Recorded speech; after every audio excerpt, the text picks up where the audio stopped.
Imagina estar atrapado en las profundidades del océano, rodeado de oscuridad absoluta, sabiendo que en cualquier momento una explosión puede convertir tu refugio de acero en tu tumba, y lo peor de todo es que no puedes ver a tu enemigo, no puedes escucharlo, no puedes anticiparlo, solo esperar en el silencio aterrador a que la muerte llegue desde cualquier dirección. Esa era la realidad de los submarinistas en la Primera Guerra Mundial, hombres que descendían a las profundidades sabiendo que cada misión podía ser la última, porque el océano se había convertido en un campo de batalla invisible donde la tecnología aún no existía para revelar lo que acechaba bajo las olas. Si esta historia te atrapa tanto como a mí, suscríbete al canal porque lo que vas a descubrir hoy cambiará tu forma de entender cómo la tecnología puede transformar la guerra, la supervivencia y el destino de millones de personas. Corría el año 1916 y los mares se habían convertido en cementerios líquidos. Los submarinos alemanes, los temidos U-Boats, emergen de la nada para hundir buques mercantes, cruceros de pasajeros y barcos de guerra con una eficiencia escalofriante. Era como enfrentarse a fantasmas mortales que aparecían, atacaban y desaparecían sin dejar rastro. Los aliados estaban desesperados, perdiendo cientos de embarcaciones cada mes, viendo cómo sus líneas de suministro se desangraban en el Atlántico.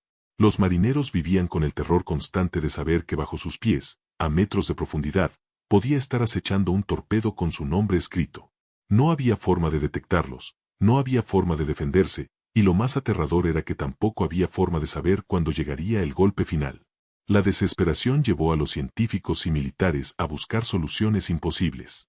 Algunos propusieron entrenar leones marinos para detectar submarinos, otros hablaban de usar médiums para localizar a los enemigos mediante poderes psíquicos, ideas que ahora nos parecen absurdas pero que en ese momento reflejaban la urgencia absoluta de encontrar una respuesta.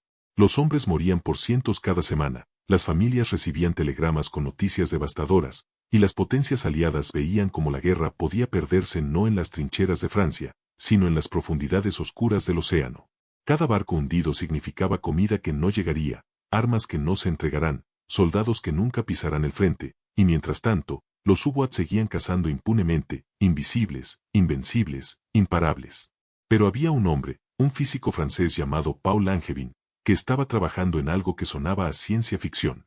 Langevin había estudiado con Marie Curie, conocía los secretos más profundos de la física de su tiempo, y estaba obsesionado con una idea que parecía sacada de las novelas de Julio Verne. ¿Y si pudiéramos hacer que el sonido viaja por el agua y rebotara en los objetos, revelando su posición? La teoría era simple pero revolucionaria. Las ondas sonoras viajan magníficamente bien por el agua, mucho mejor que por el aire, y si pudieras enviar un pulso de sonido y escuchar su eco, podrías saber que algo estaba ahí, incluso en la oscuridad total. Era como gritar en una cueva y esperar que la montaña te devolviera tu voz, pero aplicado al océano y a escala industrial. El problema era que nadie sabía cómo hacerlo funcionar, cómo crear ondas lo suficientemente potentes, cómo detectar ecos tan débiles, cómo distinguir un submarino de una ballena o de una formación rocosa. Langevin no trabajaba solo, colaboraba con el ingeniero Konstantin Chilawski, y juntos comenzaron a experimentar con cristales de cuarzo. Habían descubierto que cuando aplicaban corriente eléctrica a ciertos cristales, estos vibran a frecuencias ultrasónicas, frecuencias tan altas que el oído humano no podía detectarlas pero que viajaban perfectamente por el agua. Si colocabas estos cristales en el casco de un barco y los hacías vibrar, generaban pulsos de sonido que se propagaban por las profundidades como ondas invisibles, y si esas ondas golpeaban algo sólido, rebotaban de vuelta. La teoría era hermosa, elegante, pero llevarla a la práctica era un infierno de prueba y error, de cálculos imposibles, de prototipos que fallaban una y otra vez mientras en el Atlántico seguían muriendo hombres. Pero lo que estaba a punto de ocurrir cambiaría todo para siempre, porque en 1918, después de años de trabajo agotador, de noches sin dormir, de fracasos que habrían quebrado a cualquier otro, Langevin y su equipo lograron lo imposible. Construyeron el primer prototipo funcional de lo que luego se conocería como sonar, acrónimo de Sound Navigation and Ranging, un dispositivo que podía enviar pulsos de sonido al océano y detectar los ecos que regresaban, revelando la presencia, distancia y dirección de objetos sumergidos. Imagina el momento, el primer instante en que ese aparato detectó un submarino de prueba, cuando en la pantalla apareció la señal inequívoca de que algo estaba ahí, invisible a los ojos pero perfectamente visible al oído tecnológico. Era como encender una luz en la oscuridad más absoluta, como darle a un ciego el poder de ver, era el momento en que el enemigo invisible finalmente se volvía visible. El impacto fue devastador para los alemanes, aunque al principio no lo supieron. La Primera Guerra Mundial terminó antes de que el sonar pudiera desplegarse masivamente, pero su existencia cambió para siempre las reglas del juego. Los submarinos ya no podían esconderse en las profundidades con total impunidad, ya no podían aparecer y desaparecer como espectros inmunes a toda detección. Ahora había una tecnología que podía rastrearlos, que podía seguir sus movimientos, que podía guiar cargas de profundidad directamente hacia ellos con precisión letal. Era el fin de una era y el comienzo de otra, y los submarinistas lo sabían, podían sentirlo en sus huesos cada vez que escuchaban ese ping característico del sonar enemigo rebotando en el casco de su nave, ese sonido que significaba que habían sido encontrados, que ya no eran invisibles, que la muerte podía estar a segundos de distancia. Durante la Segunda Guerra Mundial, el sonar evolucionó hasta convertirse en un arma decisiva. Los británicos perfeccionaron el ASDIC, su versión del sonar, y lo usaron para cazar U-boats con una efectividad aterradora. Los convoys del Atlántico, que antes eran masacrados por las manadas de lobos submarinos alemanes, ahora podían detectar a sus atacantes, podían coordinar contraataques, podían hundir submarinos con una tasa de éxito que habría sido impensable apenas 2 décadas antes. Los submarinistas alemanes, que en la Primera Guerra Mundial habían sido cazadores implacables, ahora se convirtieron en presas acorraladas. Las estadísticas son escalofriantes. De los 40.000 hombres que sirvieron en los U-boats durante la Segunda Guerra Mundial, 30.000 murieron, una tasa de mortalidad del 75%, la más alta de cualquier rama militar en cualquier bando del conflicto. Bajar a un submarino era prácticamente una sentencia de muerte, y el sonar era el verdugo invisible que los esperaba en cada misión. Pero la historia del sonar no terminó con las guerras mundiales, ni mucho menos. Esta tecnología que nació para matar se convirtió en una herramienta fundamental para la exploración científica, para el comercio, para la supervivencia misma de la humanidad. Los oceanógrafos usan sonar para mapear el fondo marino, descubriendo montañas submarinas más altas que el Everest, fosas más profundas que cualquier estructura humana, ecosistemas enteros que nunca habían visto la luz del sol. Los pescadores usan sonar para localizar cardúmenes, los navegantes para evitar arrecifes y naufragios, los biólogos marinos para estudiar ballenas y delfines sin perturbarlos. El mismo principio que reveló submarinos enemigos ahora nos revela los secretos del 70% de nuestro planeta que está cubierto por agua, ese mundo alien que existe bajo las olas y que durante milenios fue completamente inaccesible para nosotros. Y hay algo profundamente irónico y hermoso en esto, que una tecnología nacida del miedo y la desesperación, creada específicamente para matar con más eficiencia, terminará salvando vidas y expandiendo nuestro conocimiento de formas que Langevin nunca pudo imaginar. Los médicos usan ultrasonido, el hermano menor del sonar, para ver bebés en el útero, para diagnosticar enfermedades, para guiar cirugías. Los ingenieros lo usan para detectar grietas en estructuras, para inspeccionar puentes y aviones, para prevenir catástrofes. Es la misma física, los mismos principios que Langevin descubrió en su laboratorio durante la guerra, pero aplicados para construir en lugar de destruir, para revelar en lugar de ocultar, para salvar en lugar de matar. Piensa en lo que significa esto para un momento, en cómo una idea, un concepto físico simple sobre cómo el sonido viaja por el agua, puede tener ramificaciones tan enormes, tan impredecibles. Langevin murió en 1946, apenas un año después del fin de la Segunda Guerra Mundial, pero su legado vive en cada barco que navega los océanos, en cada submarino que patrulla las profundidades, en cada ecografía que muestra a unos padres el rostro de su hijo por nacer. Es una de esas historias que te hacen entender que la ciencia no es neutral, que la tecnología no es buena ni mala en sí misma, sino que depende completamente de cómo la usamos, de qué valores guían su aplicación. El sonar puede ser un arma o una herramienta de exploración, puede matar o puede salvar, y esa dualidad es la esencia misma de todo progreso tecnológico. Hoy en día, el sonar sigue evolucionando, volviéndose más sofisticado, más preciso, más capaz. Los submarinos nucleares modernos usan eras de sonar tan sensibles que pueden detectar un barco a cientos de kilómetros de distancia, pueden distinguir entre diferentes tipos de embarcaciones solo por el sonido de sus motores, pueden crear mapas tridimensionales del entorno submarino con una resolución asombrosa. Es una carrera armamentista constante entre los que tratan de esconderse y los que tratan de encontrar, entre el sigilo y la detección, una danza tecnológica que continúa décadas después de que Langevin enviará sus primeros pulsos de sonido al océano. Y mientras tanto, en el mundo civil, el soñar nos sigue revelando maravillas. Hemos encontrado ciudades perdidas bajo el mar, galeones españoles cargados de tesoros, restos de civilizaciones que desaparecieron hace milenios. Hemos mapeado la dorsal mesoatlántica, esa cordillera submarina donde nace nueva corteza terrestre, hemos explorado las fosas más profundas donde la presión es tan inmensa que aplastará un tanque como si fuera una lata de refresco. Cada descubrimiento nos recuerda lo poco que sabemos de nuestro propio planeta, lo mucho que queda por explorar, y como una tecnología que nació de la guerra nos está dando las herramientas para entender mejor el mundo en el que vivimos. La historia del sonar es, en última instancia, una historia sobre el ingenio humano frente a la adversidad, sobre cómo la necesidad extrema puede acelerar la innovación de formas imposibles de predecir. Es también una historia sobre las consecuencias no intencionadas, sobre cómo las soluciones a un problema pueden crear oportunidades completamente nuevas en campos que nadie anticipó. Langevin quería salvar vidas aliadas detectando submarinos, pero sin saberlo estaba sentando las bases para la oceanografía moderna, para la medicina de ultrasonido, para sistemas de navegación que hacen más seguro cada viaje marítimo. Y si eso no te hace reflexionar sobre el poder de las ideas, sobre cómo un concepto puede cambiar el mundo de formas que su creador nunca imaginó, entonces no sé qué lo hará. Si esta historia te ha fascinado tanto como a mí investigarla, suscríbete al canal, porque hay miles de historias como esta esperando ser contadas, historias sobre cómo la tecnología, la ciencia y el ingenio humano han moldeado nuestro mundo de formas que apenas empezamos a comprender, y cada una de ellas merece ser recordada, merece ser compartida, merece ser entendida en toda su complejidad y sus contradicciones. Pero hay un lado oscuro en esta historia que no podemos ignorar, un precio que la naturaleza ha pagado y sigue pagando por nuestra capacidad de iluminar las profundidades con sonido. Porque resulta que no estamos solos ahí abajo, que el océano siempre estuvo lleno de vida que dependía del silencio, de la oscuridad, de un mundo donde el sonido natural era la única forma de comunicación, y de repente lo llenamos de ruido, de pulsos constantes, de frecuencias que interfieren con algo mucho más antiguo que cualquier guerra humana. Las ballenas, los delfines, las marsopas, todos los cetáceos que evolucionaron durante millones de años usando ecolocalización para navegar, para cazar, para comunicarse a través de distancias imposibles, ahora nadan en un océano contaminado por nuestro ruido tecnológico, y las consecuencias son devastadoras de formas que apenas empezamos a comprender.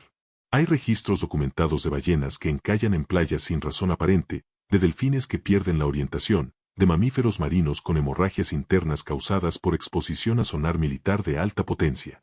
Imagina ser un animal que depende completamente de tu oído para sobrevivir, para encontrar comida, para evitar depredadores, para localizar a tu familia, y de repente ese sentido se vuelve inútil porque el ambiente está saturado de señales que confunden, que aturden, que causen dolor físico. Es como si de repente alguien encendiera 1.000 millones de luces estroboscópicas en tu habitación mientras intentas leer, mientras intentas trabajar, mientras intentas simplemente existir. Los científicos han encontrado correlaciones aterradoras entre ejercicios navales con sonar de alta intensidad y varamientos masivos de ballenas, eventos donde docenas de estos magníficos animales llegan a la costa desorbitados, moribundos, sus sistemas de navegación completamente destrozados por ondas de sonido que nosotros ni siquiera podemos escuchar. Y aquí está la tragedia más profunda, que no es que no lo sepamos, sino que lo sabemos y continuamos haciéndolo porque la seguridad nacional, porque la defensa, porque los intereses estratégicos siempre pesan más que la vida de criaturas que no tienen voz en nuestros parlamentos, que no pueden votar, que no pueden protestar excepto muriendo en nuestras playas. Las armadas del mundo han implementado algunas medidas, es cierto, protocolos para reducir el uso de sonar en áreas donde se sabe que hay poblaciones de cetáceos, pero son medidas tibias, insuficientes, porque al final del día el océano se ha convertido en un campo de batalla permanente donde naciones vigilan a otras naciones, donde submarinos acechan en las profundidades, y nadie está dispuesto a renunciar a su ventaja tecnológica por el bien de especies que llevan ahí mucho antes que nosotros. Pero regresemos por un momento al aspecto humano, porque hay historias de submarinistas que merecen ser contadas, historias que te hacen entender el terror psicológico de vivir en ese mundo submarino. Durante la Guerra Fría, cuando submarinos soviéticos y estadounidenses jugaban al gato y al ratón en las profundidades del Atlántico y el Pacífico, había hombres que pasaban meses enteros sumergidos, sin ver la luz del sol, sin respirar aire fresco, sabiendo que en cualquier momento podían ser detectados, podrían ser atacados, o peor aún, podían cometer un error que iniciara una guerra nuclear. El sonar era su única ventana a ese mundo exterior, su única forma de saber si estaban solos o si había algo ahí afuera esperándolos. Los operadores de sonar desarrollaban habilidades casi sobrenaturales, podían identificar barcos específicos solo por el sonido de sus hélices, podían distinguir entre un cardumen de peces y un torpedo enemigo, podían escuchar el crujido del hielo ártico a kilómetros de distancia. Hay una historia particular que siempre me ha fascinado, la del submarino soviético K-19, apodado Hiroshima por su tripulación debido a los múltiples accidentes que sufrió. En 1961, durante una misión en el Atlántico Norte, su reactor nuclear comenzó a sobrecalentarse, y la tripulación sabía que si no hacían algo, el submarino explotaría con la fuerza de una bomba atómica bajo el agua. Los submarinos estadounidenses que patrullaban la zona detectaron algo extraño en su sonar, un comportamiento errático del K-19, pero no sabían qué estaba pasando. Mientras tanto, dentro del submarino soviético, hombres jóvenes se ofrecían voluntarios para entrar al compartimiento del reactor sin protección adecuada, sabiendo que era una sentencia de muerte por radiación, pero también sabiendo que si no lo hacían, todos morirían y posiblemente iniciaría un conflicto que podría terminar en guerra nuclear. 8 hombres murieron en las semanas siguientes por envenenamiento por radiación, héroes anónimos que salvaron al mundo de una catástrofe que nadie excepto ellos conoció en su momento. Y todo esto ocurría en un silencio casi absoluto, porque ese es el otro aspecto del mundo submarino que la gente no entiende, que no es solo oscuridad sino también silencio, un silencio tan profundo que cualquier sonido se vuelve amplificado, significativo, potencialmente mortal. Las tripulaciones de submarinos aprendían a moverse en completo silencio durante operaciones encubiertas, a no dejar caer herramientas, a no cerrar escotillas con fuerza, porque cualquier ruido podía ser captado por el sonar enemigo. Hay reportes de submarinos que fueron detectados porque alguien dejó caer una llave inglesa, porque una puerta se cerró más fuerte de lo debido, pequeños errores humanos que en la superficie serían insignificantes pero que bajo el agua podían significar la diferencia entre vida y muerte. El desarrollo del sonar también impulsó el desarrollo de tecnologías de sigilo, creando una carrera perpetua entre detección y evasión. Los submarinos modernos tienen cascos diseñados para absorber ondas de sonar, están cubiertos con materiales especiales que reducen su firma acústica, usan sistemas de propulsión extremadamente silenciosos, todo para volverse lo más invisible posible en un mundo donde el sonido es visión. Es tecnología que cuesta miles de millones de dólares, que emplea a miles de científicos e ingenieros, todo dedicado a un objetivo simple pero profundo, esconderse bajo el agua. Y del otro lado están los cazadores, los barcos y submarinos equipados con eras de sonar cada vez más sofisticados, con algoritmos de inteligencia artificial que pueden filtrar millones de señales para encontrar esa única anomalía que revela la presencia del enemigo. Pero quizás lo más fascinante del sonar es cómo nos ha obligado a repensar conceptos fundamentales sobre percepción y realidad. Durante milenios, los humanos fuimos criaturas visuales, dependemos de nuestros ojos para entender el mundo, y el océano profundo era simplemente inaccesible porque allá abajo no hay luz que ver. El sonar nos dio una forma completamente diferente de percibir, nos enseñó que se puede ver con los oídos, que el sonido puede pintar imágenes tan detalladas como cualquier fotografía si sabes cómo interpretarlo. Es un cambio de paradigma filosófico tanto como tecnológico, una expansión de lo que significa percibir, de lo que significa conocer. Los operadores de sonar experimentados describen una sensación casi mística, dicen que después de años de trabajo pueden visualizar el entorno submarino en sus mentes con claridad perfecta, pueden ver con sus oídos de formas que personas normales no pueden comprender. Y esta tecnología continúa evolucionando en direcciones impredecibles.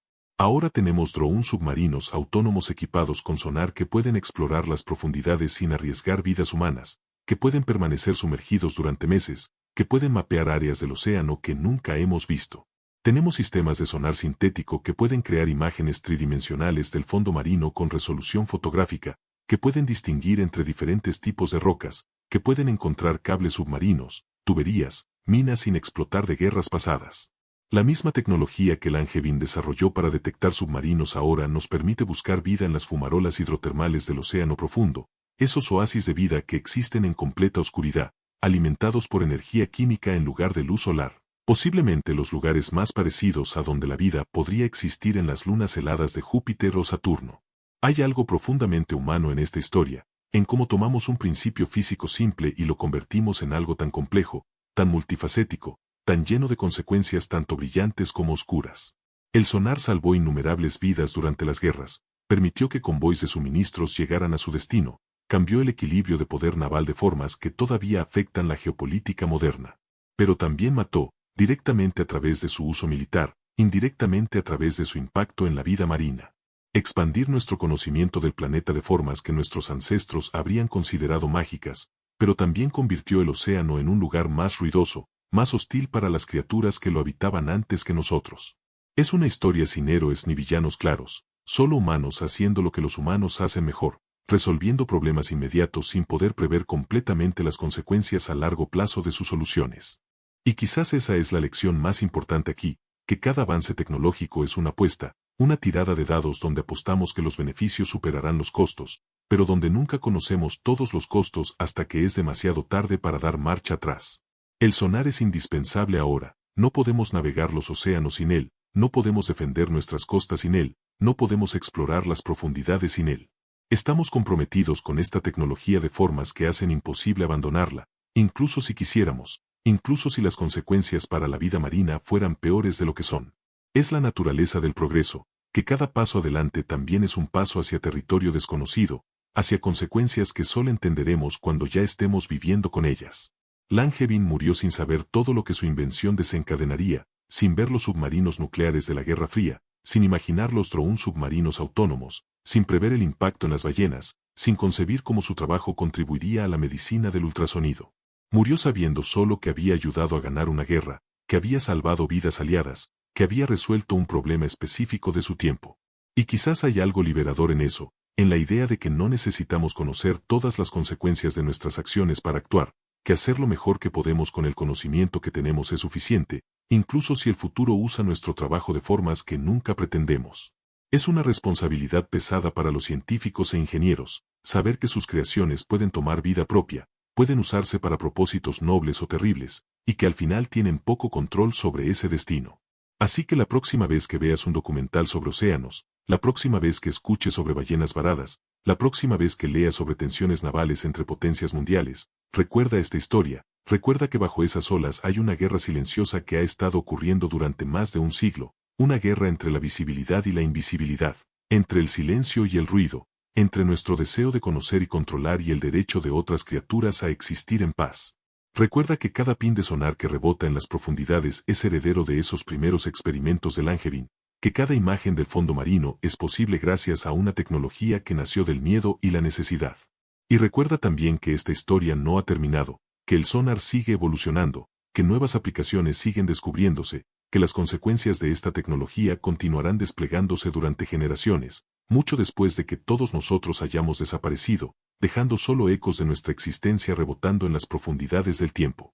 La verdad es que cuando profundizas en la historia del sonar, te das cuenta de que estás mirando algo mucho más grande que una simple herramienta militar o científica, estás viendo un espejo de cómo la humanidad enfrenta lo desconocido, cómo convertimos nuestros miedos en tecnología, y cómo esa tecnología termina redefiniendo no solo la guerra sino nuestra relación completa con el planeta. Porque piénsalo por un momento, durante toda la historia humana hasta 1916, el océano profundo era el último gran misterio de la Tierra, más inaccesible que las montañas más altas, más peligroso que cualquier desierto, un mundo completamente ajeno donde las leyes normales parecían no aplicar. Y en apenas un siglo, gracias al sonar y las tecnologías que derivaron de él, hemos mapeado más del fondo oceánico que de la superficie de Marte, hemos encontrado ecosistemas completos que desafían todo lo que creíamos saber sobre la vida. Hemos descubierto que el océano profundo no es un desierto vacío, sino un universo rebosante de formas de vida extrañas y maravillosas. Hay momentos específicos en esta historia que te quitan el aliento cuando los estudias de cerca. En 1960, el batiscafo Trieste descendió a la fosa de las Marianas, el punto más profundo conocido del océano, casi 11 kilómetros bajo la superficie, donde la presión es más de 1000 veces la presión atmosférica al nivel del mar. Jack Piccard y Don Walsh, los dos hombres dentro de esa esfera de acero, usaron sonar para medir la profundidad mientras descendían, escuchando los ecos que rebotaban del fondo, y cuando finalmente tocaron tierra, cuando miraron por la ventana de su cápsula, vieron vida, un pez plano nadando en el fondo del abismo más profundo de la Tierra. Ese momento cambió todo, porque hasta entonces muchos científicos creían que la vida era imposible a esas profundidades, que la presión aplastaría cualquier forma de vida, que era un mundo muerto y estéril. Pero el sonar los había llevado hasta allí, les había dado los ojos para descender con seguridad a un lugar donde ningún ser humano había estado jamás, y lo que encontraron fue la prueba definitiva de que la vida encuentra caminos que nosotros ni siquiera podemos imaginar. Y luego está el descubrimiento de los Titanic en 1985, otro momento donde el sonar jugó un papel crucial pero que la gente rara vez aprecia. Robert Ballard y su equipo no encontraron el pecio del transatlántico más famoso del mundo usando cámaras o buceadores, lo encontraron usando sonar de barrido lateral, enviando pulsos de sonido que rebotaban en el fondo marino y creaban imágenes de las anomalías que encontraban. Durante semanas barrieron el fondo del Atlántico Norte, procesando millones de señales de sonar, buscando esa firma específica que indicara metal, estructura, algo que no perteneciera al fondo natural del océano. Y cuando finalmente lo encontraron, Cuando el sonar reveló la silueta inconfundible del casco partido del Titanic descansando a casi 4 kilómetros de profundidad, fue como encontrar una aguja en un pajar del tamaño de un país, un triunfo de la tecnología que Langevin había iniciado 70 años antes. Ese descubrimiento no solo cerró un capítulo histórico, también abrió una nueva era de arqueología submarina, porque si podíamos encontrar el Titanic, podíamos encontrar cualquier cosa bajo las olas. Pero hay historias más oscuras también, historias que nos recuerdan que el sonar es fundamentalmente una herramienta dual, capaz tanto de revelar maravillas como de infligir horror. En el año 2000, durante ejercicios navales de la OTAN en el Mediterráneo, 16 ballenas picudas de Cuvier aparecieron muertas o moribundas en las costas de Grecia. Las autopsias revelaron hemorragias masivas en sus cerebros y oídos, daños consistentes con trauma acústico severo. La investigación posterior estableció una correlación directa entre el uso de sonar militar de media frecuencia y las muertes, y aunque los militares negaron responsabilidad inicialmente, eventualmente tuvieron que admitir la conexión. Lo aterrador no es solo que murieran estas ballenas, sino que probablemente ha estado ocurriendo durante décadas sin que nadie lo supiera, porque las ballenas que mueren en mar abierto simplemente se hunden, nunca llegan a las costas, nunca son contadas en las estadísticas. ¿Cuántas han muerto realmente? ¿Cuánto hemos dañado poblaciones enteras de especies que apenas estamos empezando a estudiar? No lo sabemos, y esa ignorancia es aterradora. Y el problema es que no podemos simplemente dejar de usar sonar militar, porque las amenazas son reales, porque hay submarinos ahí afuera que necesitan ser detectados, porque la seguridad nacional no es un concepto abstracto sino una necesidad concreta. Los submarinos nucleares modernos llevan suficiente poder de fuego para destruir civilizaciones enteras, y necesitan ser rastreados, necesitan ser monitoreados. Es un dilema moral sin solución fácil, donde tenemos que elegir entre nuestra propia supervivencia como especie y el bienestar de otras especies que comparten el planeta con nosotros. Y lo que hace que sea aún más complicado es que no estamos hablando de números pequeños. Las armadas del mundo realizan ejercicios con sonar constantemente, en todos los océanos, todo el tiempo. Es una contaminación acústica masiva y permanente que ha convertido el océano en un lugar fundamentalmente diferente de lo que era hace apenas un siglo. Piensa en las implicaciones de esto para un momento, en cómo hemos tomado el sentido que los cetáceos usaban para navegar su mundo, el equivalente oceánico de nuestros ojos, y lo hemos convertido en un campo de batalla de señales confusas y dolorosas. Es como si una civilización alienígena llegara a la Tierra y llenara la atmósfera con luces cegadoras constantes, haciéndonos imposible ver, navegar, funcionar. Y cuando algunos humanos empezaran a morir o a comportarse erráticamente, cuando empezáramos a estrellarnos contra edificios porque no podemos ver, esa civilización dijera que lo siente pero que necesitan esas luces para su seguridad, que no pueden apagarlas aunque nos estén destruyendo. Esa es básicamente la situación para las ballenas y delfines, y la mayoría de la gente ni siquiera sabe qué está ocurriendo porque sucede bajo las olas, fuera de vista, en un mundo que todavía es fundamentalmente ajeno a nosotros a pesar de todas nuestras tecnologías. Pero también hay señales de esperanza, indicios de que estamos empezando a entender y mitigar estos problemas. Algunos gobiernos han establecido zonas marinas protegidas donde el uso de sonar militar está limitado o prohibido, áreas donde las poblaciones de cetáceos pueden existir con menos interferencia humana. Hay científicos trabajando en tecnologías de sonar de menor impacto, frecuencias y potencias que puedan detectar submarinos sin causar tanto daño a la vida marina. Y hay un movimiento creciente para mapear las rutas migratorias de ballenas y delfines, para entender sus patrones de movimiento y coordinar ejercicios militares de forma que minimicen el solapamiento. Son pasos pequeños, insuficientes todavía, pero al menos son reconocimientos de que el problema existe, de que tenemos una responsabilidad no solo con nosotros mismos, sino con todas las formas de vida que comparten este planeta con nosotros. Y mientras tanto, el sonar continúa revelándonos secretos que hacen que todo el esfuerzo y el costo valgan la pena de formas que son difíciles de cuantificar. En 2018, un equipo científico usando sonar de penetración del suelo descubrió un lago de agua líquida bajo el hielo de Marte, el primer cuerpo de agua líquida encontrado en otro planeta. No estaban en Marte físicamente, estaban usando radar, que es básicamente sonar para ondas electromagnéticas en lugar de sonoras, pero el principio es el mismo, enviar pulsos y escuchar ecos, usar ondas para ver lo que los ojos no pueden. Y ese descubrimiento cambió completamente nuestra búsqueda de vida extraterrestre, porque donde hay agua líquida puede haber vida, y si hay agua bajo el hielo marciano, entonces tal vez las lunas heladas de Júpiter y Saturno también albergan océanos ocultos, tal vez no estamos tan solos en el universo como pensábamos. Y todo esto es posible porque un físico francés hace más de un siglo tuvo una idea sobre cómo hacer visible lo invisible usando sonido. La historia del sonar es en última instancia una historia sobre el precio del conocimiento, sobre cómo cada nueva forma de ver el mundo viene con responsabilidades que no siempre estamos preparados para asumir. Langevin nos dio ojos para ver bajo el agua, pero esos ojos también son armas, también son fuentes de contaminación, también tienen consecuencias que se propagan de formas impredecibles a través de ecosistemas enteros. Y no podemos devolver ese conocimiento, no podemos desinventar el sonar aunque quisiéramos, estamos comprometidos con esta tecnología y con todas sus ramificaciones para siempre. Lo único que podemos hacer es seguir adelante con los ojos abiertos, reconociendo tanto el bien como el daño que causamos, intentando minimizar el sufrimiento mientras maximizamos el beneficio, sabiendo que nunca lograremos un equilibrio perfecto pero que tenemos la obligación moral de intentarlo. Así que cuando escuches ese ping característico del sonar en una película, cuando veas imágenes del fondo oceánico en un documental, cuando leas sobre descubrimientos arqueológicos submarinos o sobre ballenas varadas, recuerda esta historia completa, no solo las partes convenientes. Recuerda que detrás de cada avance hay un costo, que cada victoria tiene sus víctimas, que el progreso es siempre más complicado de lo que parece en los titulares. Y recuerda también que somos capaces de aprender, de adaptarnos, de encontrar formas mejores de hacer las cosas si nos comprometemos a ello.